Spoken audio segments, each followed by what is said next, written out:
So this is being recorded now, and we can Awesome. capture some of our musings here. So, yeah, so what does this mean?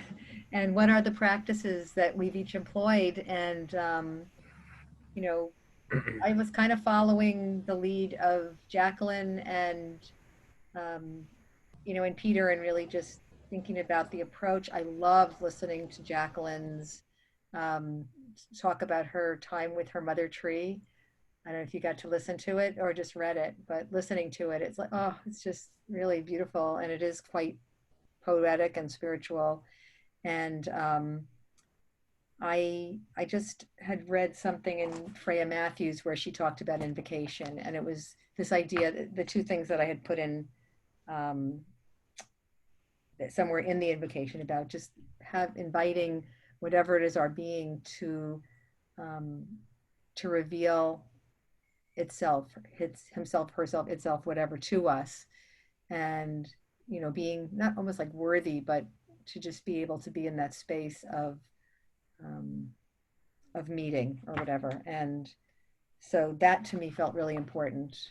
To I really like that a lot. So I wanted to bring that kind of invocation because I was feeling this feeling of awe on some level or um, just respect, something like that. So for me, that was like a way in because I didn't know exactly how to do the actual encounters.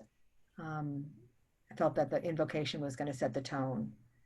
Um, And how did you like craft your invocation? What was like the process of coming to what felt right as an invocation to you?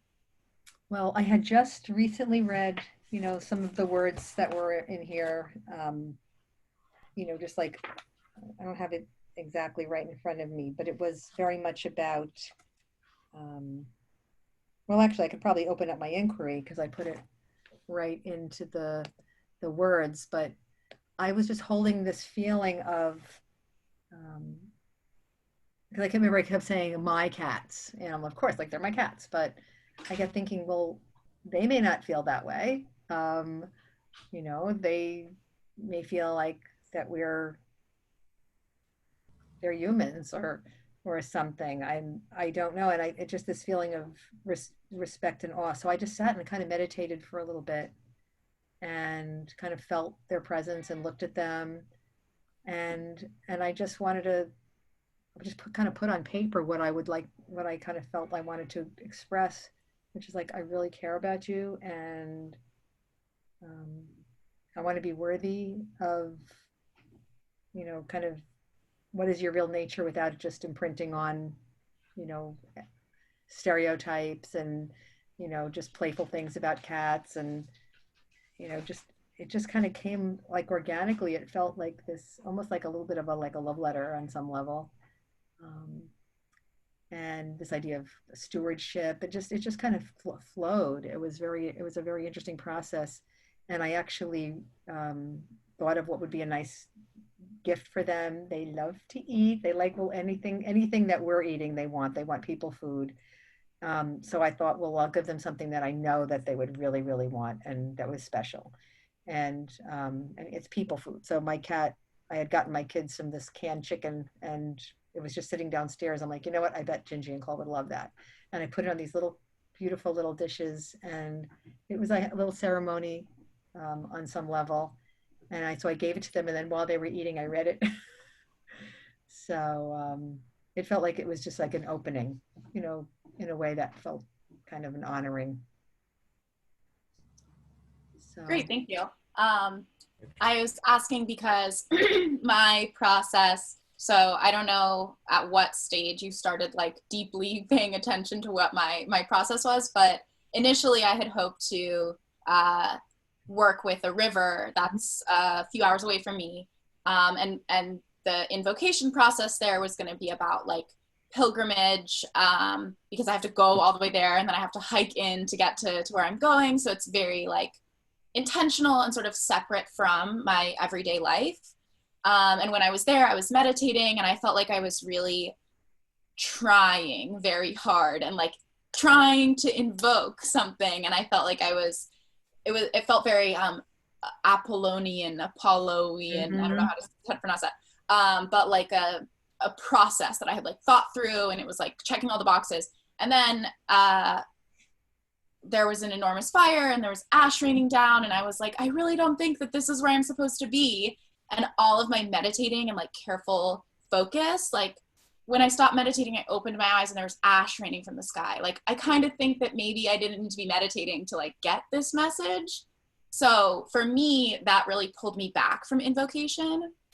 And I shifted to bees because I felt a real like somatic solidarity in the face of smoke with Ooh. the bees that I have Mhm. in my house that I'm a beekeeper of. And so I kind of like listened to this like onto poetic like slap in the face, like you don't need to be meditating, just open your eyes and this is what you're looking at, to switch to engaging with a more at home, I don't have to leave, we're both like in our houses with smoke, the bees and I. And since then I've been having a little bit of difficulty coming up with, I was like, okay, I'll listen, no more invocation, no more like ritual, I'll just like sit, or I'll just like do my beekeeping mindfully or whatever. And I feel like I want to come back to some kind of like invocation. I've like gone too far the other way, to Dionysian, where I'm like, there's no process. And I'm wondering like how to structure that. I would be really interested in like what other maybe invocations specifically around bees people have done in the world. Mhm. But I also wanted to hear about like what your invocation process was like. And it sounds like a meditation that bloomed an invocation. Yeah, it just kind of blossomed up for me. It really was like what I wanted to express to them, and also like gratitude to them. And I have to tell you guys, I didn't write this down yet. I have to have some way to write it. Probably once a year, every once in a while, like the cats go out. For a long time, they didn't go outside. They're not declawed, but we didn't really let them out so much. Gigi had gotten hit by a car at some point when he was little. We started letting them out, and they go outside all the time. And maybe like once a year, once in a while, we'd find like a little bird, or a baby bunny or a mouse or vole or something like that on the doorstep. And it was very, like hardly ever, very infrequent. I have to tell you, since doing that, I don't know if it was since the invocation or just since deciding to do the inquiry with them, when I really started to like attune to them and pay attention, we've had one a week, Whoa. just about. And I'm like, oh my gosh. And in one, I think in a couple of days, there was a little baby mouse, and that was just sitting like a dead baby mouse. And so I had read somewhere that this is what they do as a gift. Like this is what like mother cats bring, presents or whatever. And it's a way of expressing gratitude. And my whole family is like, what? Oh my, Lisa, I think, is this your inquiry? Like, what is going on here? Almost one a week. And one of them he brought in, Cole brought in the house. We didn't even realize he had it in his mouth, and he ran in the house with it and then just dropped it, like right near the kitchen, in between the kitchen. We're like, thank you. So I don't know. There's something there. Unique gift. Pretty That's amazing. interesting. Like you gave them a gift very intentionally in your invocation, and that there maybe is a reciprocation. Maybe, maybe, but it's been this feeling, and also holding gaze longer. I'm noticing more of this like direct looking. Again, I'm not sure if that's in my imagination. They may have been doing it before and I didn't notice. But there's this, and also as you saw with Gingy kind of banging on me, he's seeking me out a little more. So anyway, just so the Apollonian and the Dionysian, that invocation did just kind of, it really just did kind of flow, in a way. And I was also feeling remiss, like I'm so behind and I'm not doing anything here. I was mostly just kind of being with and just trying to connect. So it's Yeah. been really, really, like you said, I loved it, the somatic solidarity. Yeah, I've never felt, we did the exact same thing. We were like, oh my God, I have to go inside. Ian, have you had any, what has been your practice of invocation? And has anything like really resonated for you as a method, like whether or not it works, quote unquote, but has it felt like a method that like interacts with panpsychism on the assumption that panpsychism is something to be interacted with? Yeah, so um, at least panpsychism on the quantum level of, consciousness affecting matter and matter being, or consciousness being like a part of energy or the universe, like potential energy or something. Um, I have kind of thought about that. So what I did basically was clear my mind of everything, kind of like with Bodhicitta and Buddhism, because I didn't want to go to the river and just kind of evoke my own feelings, because I can evoke my feelings about anything. Uh, I wanted to do something that didn't place the human version of consciousness on a pedestal of emotions or this kind of response or whatnot. I wanted to do something that, if I can't even connect with the river, because I'm not even assuming that it's going to even happen, because scientifically maybe that can is impossible, maybe it isn't. The river may have some form of consciousness, but it may not be something that I could even access. So what I did was basically just walked the length of it, tried to get to know as much of the physical river as I could, instead of trying to interpret what the river's about or attributes of said river. So I just kind of walked along the side and then decided that I needed to maybe float on top of the river, and maybe develop um, a somatic response, since my body's being used. The river's motion is something that is could be something that connects us. My perception of the motion of the river, it's moving me, um, and I'm just kind of on top of it, just kind of moving with it in a way. So even if I can't connect to it in a way like an emotional way or something that's cerebral, quote unquote, um, there's a connection with just simply the motion of our particles. So, in the swirling reality of atoms, uh, at that point, perhaps we could be moving together, and then, perhaps our particles, since atoms can be in two places at once, perhaps in that way we could be connected on a way that my conscious mind isn't aware of.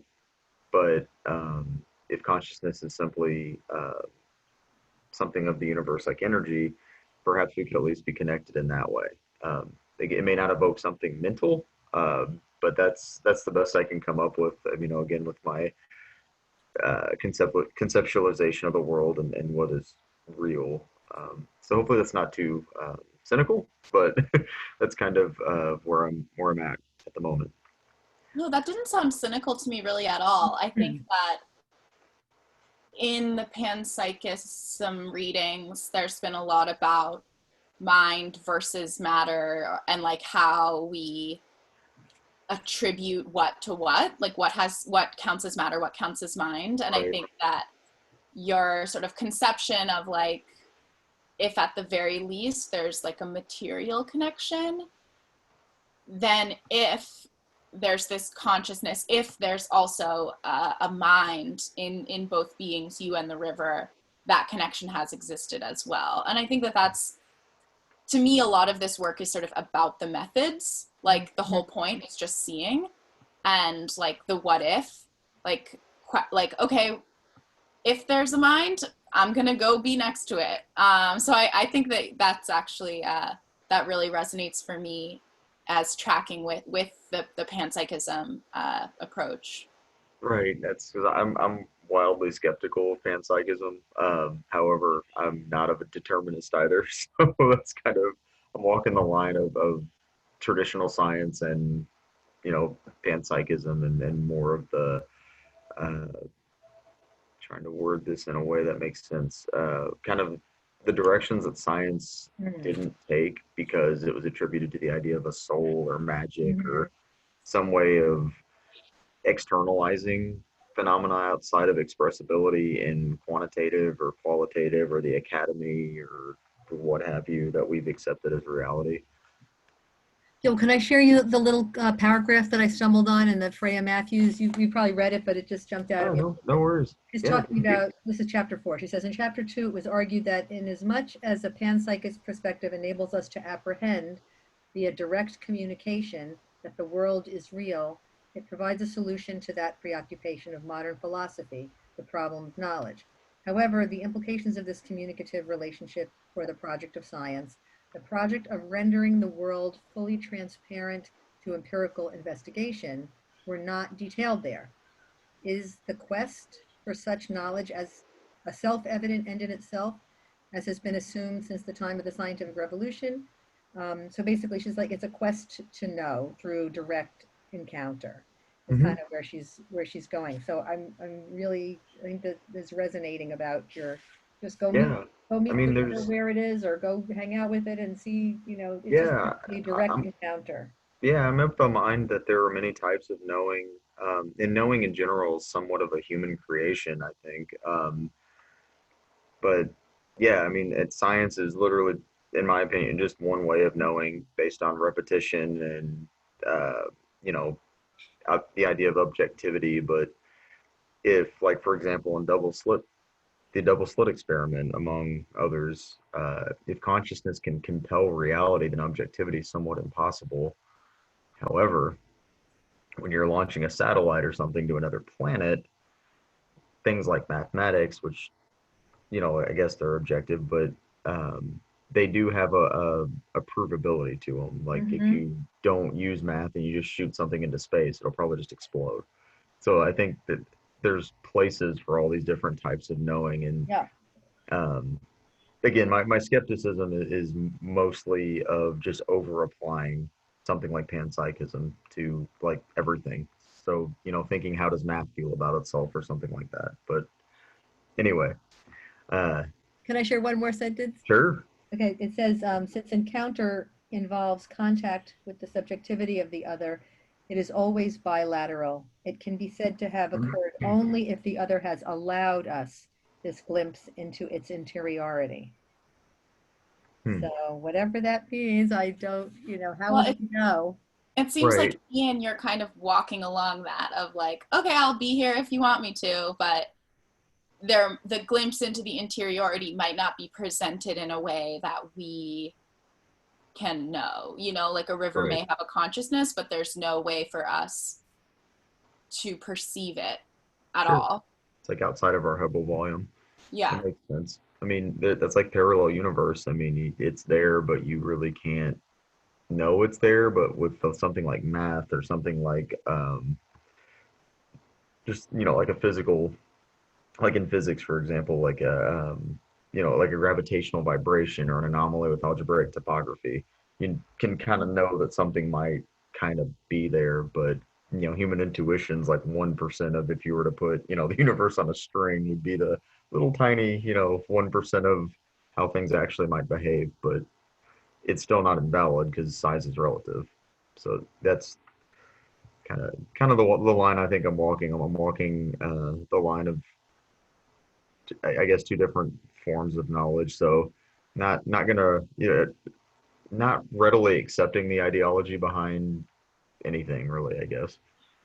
Just Well, so if the three nihilism. of us were to listen to what this, sort of kind of this hologram here of method, I'm wondering, it would be interesting if we had like a sort of like either a common something new that we'd want to take on to bring to our inquiry from each other. I think that could be Sure. interesting to see if maybe there's one, two, or three things that we all want to now maybe take to this next, um, some approaches or whatever that we might want to take to our next thing. Maybe I'll just stay with my kitty cats and not go do the garden. Yeah. Is there maybe something deeper now? I'm thinking there could be merit to just go deeper here. Yeah, I heard all three of us say, Joy, you didn't say, sorry, I say Lisa and then I Oh, say it's Lisa Lisa, Joy. Lisa or Lisa Joy. Either one is fine. Okay, sorry. Yeah. Uh, Okay, you can call me LJ. Either one is fine. Lisa Joy, I heard you say it, but not the word somatic, but you were talking about how your cats were like physically touching you. Um, I think that it could be interesting to examine matter as, even though we're here like attributing mind to matter Mhm. or assuming that we might be able to. Um, thinking carefully about how this is like in our physicality is something we all said, but at least for me was something that I thought of while I was writing, but not something I necessarily was using as a lens. So that's one that I heard from all of us. So how would we describe it, let's say, for each of us? Like for you, it's not A, B, right? It's a whole like Many views. Yeah. family, right? I mean, I don't know if they're all related to each other. It's They're like all related. They actually all have one mom, the queen. Yeah, it's pretty cool. how many of them are there? There's like in the summer there's like 40,000 and now there's probably like 20,000 because it's getting cooler. Oh God, I'm picturing like 20, like maybe 200 bees, 400. Seriously? Well, they're all like in a hive. So usually there's only a few like I don't know hundred. how it works. Wow. Yeah. But for me that might be like paying more attention not just to what I'm seeing, but to like how things are feeling like in my what is my embodied experience of sitting with and among and next to Hmm, the bees. neat. I think I did start to do that if I look at some of my most recent writings. Like, I don't know, I just wrote, um, I mean, I'll post this, but I think I was trying to feel what was going on inside me. That's interesting. I'll look at this again, but I think that was seemed as there were glimmers of that. I wrote, a breeze makes the front screen door click. As I turn to look, Gingy lifts his head from his comfortable resting place and his eyes meet mine. Like he was like staring at me. Um, and I think I did sort of talk about the feelings that I had in my body. I felt like a warmth. Yeah, like not only what is happening but how Yeah. like your physicality Mhm. is like getting that. Yeah, so I think I'll bring that next level to spend a little more time with that somatic. Um, and so something that you were saying, Ian, was like you say, walking the length of it Mhm. instead of trying to interpret. And I know early on, I was like, oh, I wonder what they're thinking about this or thinking about me or da, da, da. And just to kind of, yeah, just to notice. And I, I will give you a technique that I was taught. It helps a little bit if you're trying to clear your mind. And again, mm, this isn't to say I'm an authority because the idea of authority is all kinds of crazy sometimes. But uh, if you just think about the numbers 1 through 5, so if you just count and have no other thoughts in your mind, but just focus on the image of a one and then so on to five, and then at least for me, once if you can close your eyes, don't obviously if you're walking, don't do that. I uh, didn't do that, but if you're able to close your eyes or something like that, if you just focus on the blackness and nothing else and have no thoughts, that helps me at least. But again, and it's what does just it my help you to do? Like, what does that bring? What kind of state are you experiencing from that? Or what is it uh designed for? Yeah. I mean, in terms of feeling, um, not, I mean, just kind of an embrace of the nothingness of what I would see as nothingness, but also trying to clear my mind of just trying to focus on my feelings and things. What I'm trying to do is the river. I don't want to assume that my feelings of significance have anything to do with a river because the river may not care. The river, if I fall in it, would easily kill me.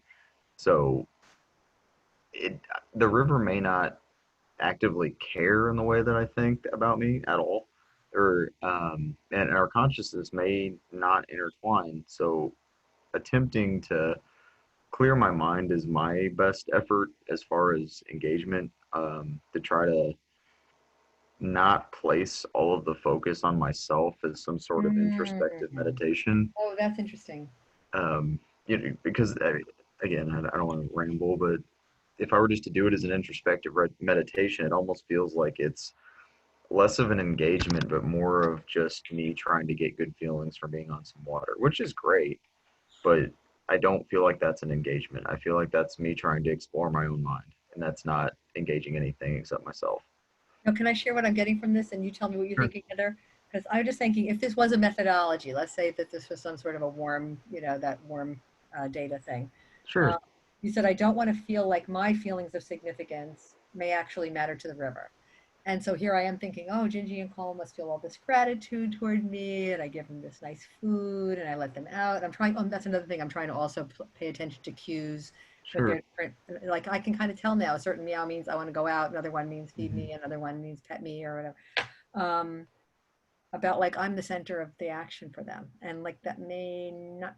I mean, there's other people who live in my house, and they may not. That may not be their center of their consciousness. I have no idea. I don't know if that could be a Right. methodology to say, you know what, um, I don't know how I factor in for them. Yeah. I mean, you could be something they just tolerate. I mean, who knows? I mean, not. I mean, not to say that, but that's just an That's extreme all right. example. That's all right. No, but this is more neutral. I'm hearing sort of like this kind of neutrality. It's a certain kind of a egalitarian or something, that feeling or so. Yeah. I mean, I love the egalitarian feeling. I mean, who knows? Maybe that's what they think. I don't know. Egalitarianism in my opinion is great, but I don't know. Yeah, I feel like a quest for objectivity might be Mhm. futile. As we know, objectivity doesn't necessarily exist, or exist at all. But I do like the idea of decentering the human mind, Ian, because it seems like there's other things here. There's like the potential mind of the being, there's the matter of the being, and then there's the human matter, our own like bodies. And so what we so often are to ourselves is mostly just a mind. Like we're just thinking like blah blah blah all in our brains. Mhm. So trying to set that aside for a moment and see, is there anything in our matter, the being's matter, or the being's mind, when all of those are given like maybe more space. That's sort of maybe like an intertwining of these two methodology points, like Sure. decentering your own lens. If your lens is very often your own inner voice, your own mind, and like letting Ian, I really like the idea of your atoms and the river's atoms, like whoop, whoop, switching places for a second, like letting that just happen without your consciousness like running over it. You know what I'm saying? Right. Yeah, I think that objectivity and self-centeredness are almost extreme reactions to reality. I mean, that I think it's, somewhere in between. So the decentering, I like how you worded that. Um, yeah, I would say that's the aim. Very neat. So we have decentering, we have the somatics, um, I would and say like the decentering of the mind is like with meditation as like the sorry yeah, with meditation as well as with like somatic inquiry. I okay. know it's kind of hard to like notice what's happening to your body without like having your brain be the focus, but I think that those two actually go really closely together, um, because they're both an effort to decenter or like take away from like the frame or lens that we often use to walk through consciousness as like a single individual with like a direction.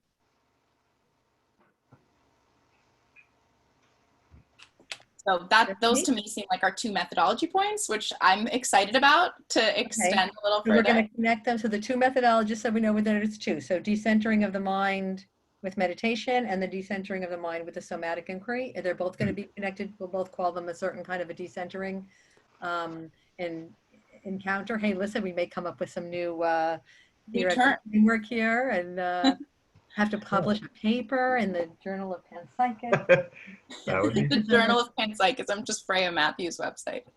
right. Hey, panpsychism may be accepted into science itself. I mean, well, Yeah. I don't know if you guys have seen any of the YouTube videos there is David Chalmers has some very yeah, interesting with the stuff, hard problem. and somebody Sheldrake, I can't forget his last name, something, um, Rupert Sheldrake. Yeah. Have you Talking about guys read Deutsch's The Brain That Fixes Itself? oh, Mhm. very Neurophysiology, they're showing the conscious will with, indicators like, for example, if you have a disorder that takes your equilibrium, um, you can have a signal that will connect your conscious will to your physical body. So, like a zap on your tongue to let you know, hey, you're going left, and then you decide to go right. So your will and your body kind of connect in a way, and then it actually has measurably helped or relieved people of problems. Like people's neural maps will actually reconfigure measurably, That's which is Whoa. interesting. pretty interesting. All Like right, pieces of Boyd. the brain responsible, quote unquote, for stuff will be completely missing, and they've done therapies that kind of take the person's consciousness, whatever you want to call that, and connect it to their body via physical or other means, and they'll be able to do things that they're not supposed to do according to like a localist theory of the brain, which is kind of cool. Oh, that is cool. All right, more things to read. I have one last question before we push off here. Are any of you doing any reading like around your being to learn about their nature? I know you had intimated that in early on, Heather, and Peter had commented on it because I had just started. Like I just printed out 3 articles and then I have a book. I have Attachment to Feline Companions from Hmm. 1994. I have, something on the human-cat relationship and the cat-human relationship, and then something else, a book on like understanding cat sort of psychology. So I haven't begun to read too much, but I thought it could be interesting to, if we are going to be reading some, to maybe talk about that, how that shifts our experience of the encounter. That could be interesting too. Yeah, so I was sort of split. I want to because that's what I'm good at. That's how I'm like, how it's easiest for me to understand things. I even like pulled together a bibliography of what I would read. Mhm. Um, and I don't want to like, if we just said our panpsychic methodology here is about like decentering our own minds, like I don't want me to be like putting my conception of how the relationship should be or Yeah, has been on it. So I was kind of thinking of, I pulled together some like readings and like lightly looked at like what's out there. yeah. And I was thinking of doing a second round of inquiry without diving too deeply into those 'Cause readings, I haven't read and, my stuff yet. and I've had it then figured out. doing Yeah. the readings afterwards, because I feel like I'm now like comfortable with like, okay, just sitting there being quiet, like kind of weird. And now I feel like I might be able to deepen that a little bit more.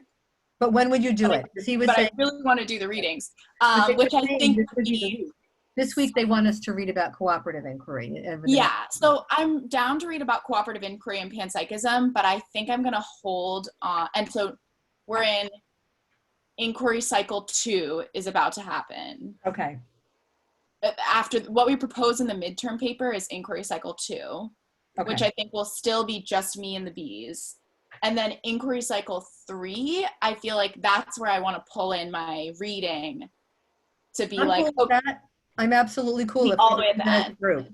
Yeah, because I think that like I worry that if I apply just like my normal how I learn about things, I won't be allowing myself to really get into like an other way of knowing. Although I really resonate with the impulse too, because I also like have a bunch of articles like ready. So I feel that.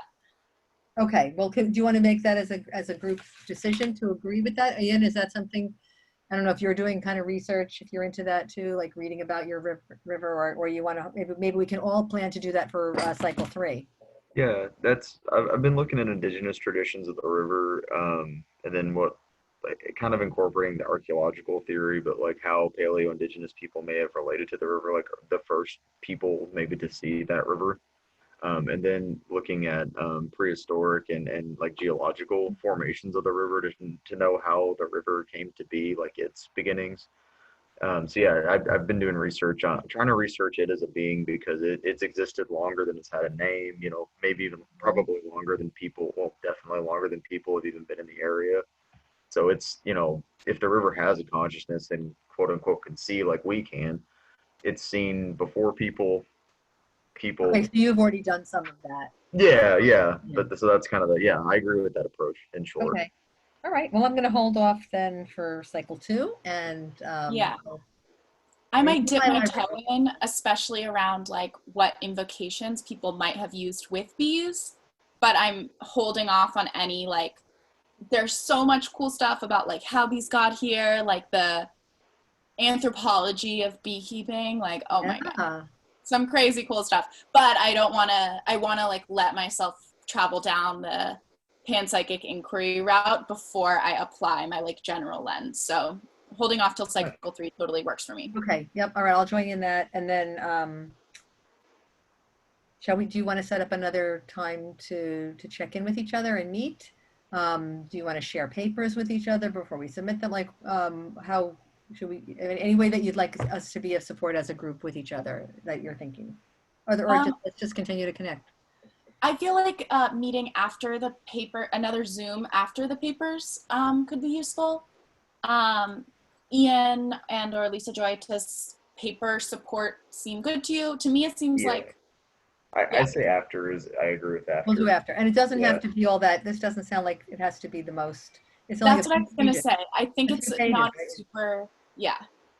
It's reflections. Okay. And we'll probably be sharing them on, hello. I'm hearing We'll that. definitely read each other's and then we can meet and chat about it afterwards. That sounds great. Yeah. Oh, it's 6:40 or 6:40 on our time. I just didn't want to let you know at the time. I just saw. Yeah, I had until 45, but that's fine. Oh, so I okay. have to all right. But And yeah. actually, I'm going to go finish my dinner, and then I have an 8 o'clock something. So this was great. This was great. I hope it's great. Yeah, thank you so much for making this time. I appreciate it. Yeah, it's great And talking to I'd you love guys. to see your face. So if ever you do get a camera, I will. or send us a picture. Yeah, I go on my 10-day rotation off here, or 6-day off soon. But hopefully on my off rotation, I'll be able to be at home and I'll have my Wi-Fi signal, and I'll connect my phone to it, and I'll connect my video, and you guys can see the cabin I just got unbuilt. Well, Very cool. Amazing. Look forward to that.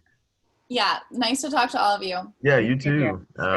Yeah, look forward to speaking with you guys soon, and sorry to take up more of your time than we want to This do. is awesome. That's totally fun. I found this really helpful. Thank you. Same. And I'll send you the recording if you'd like it, or we can transcribe. Do you want to put it in your folder, maybe? Yes. Cool. Thank you. Awesome. Bye, guys. Bye. See you guys. Bye.